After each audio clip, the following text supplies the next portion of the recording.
Hi guys, here we are in Baza 20. Now we will do a walk around and see what it is like. Let's go. Kočevski Rog covers more than 500 square kilometers of varied karst landscape between the Kočevsko Ribniško polje, Suha Krajina, the Novo Mesto Basin and Bela Krajina. The highest peak is the 1099 meters high Veliki Rog. Here we should mention that the climate is cool and damp as a result of the mixing of alpine, Mediterranean and continental air currents. Living conditions are harsh, so until recently human influence has been slight. This is where the partisan movement in the organized way started. It was already in August 1941 the first resistance against Italian and German occupational forces was organized in this region. Kočevski Rog was the first part of Slovenia to be liberated under partisan command as early as May 1942.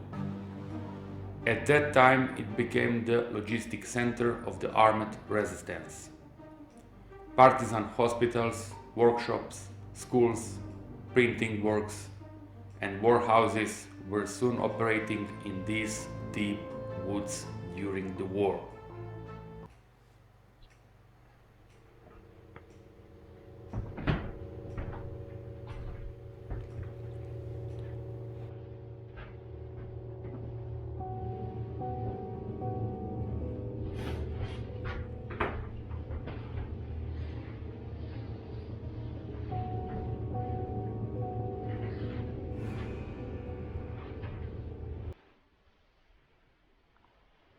One of the barracks was open, so we entered.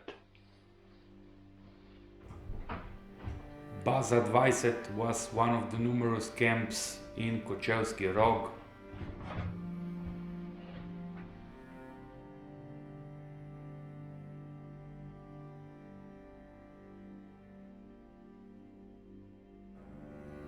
This is the barrack of the IO president from 1944.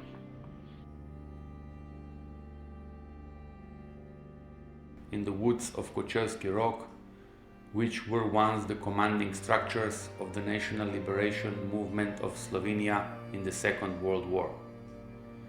Numerous secretly built partisan structures and settlements scattered in the Kočevski Rog forest had the code name Baza, which means base camp.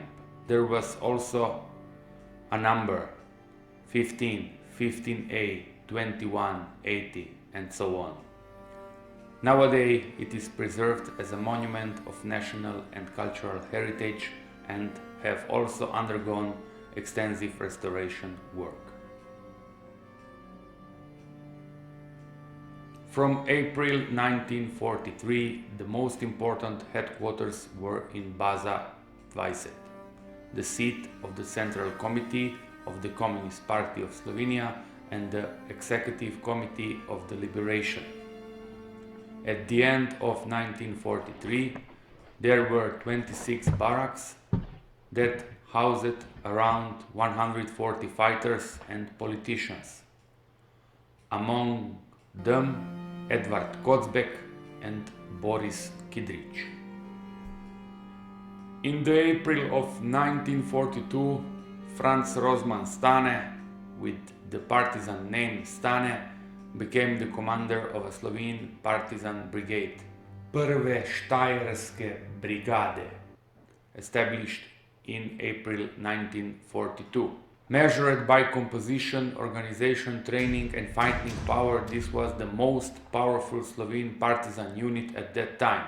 In July 1943, he became a commander of the High Command of the Slovene Partisan Army with the rank of Lieutenant General, General Lieutenant. After his death, Franz Rozman Stane was succeeded by Dušan Kveder Tomaš, with a partisan named Tomasz. It was in 1943.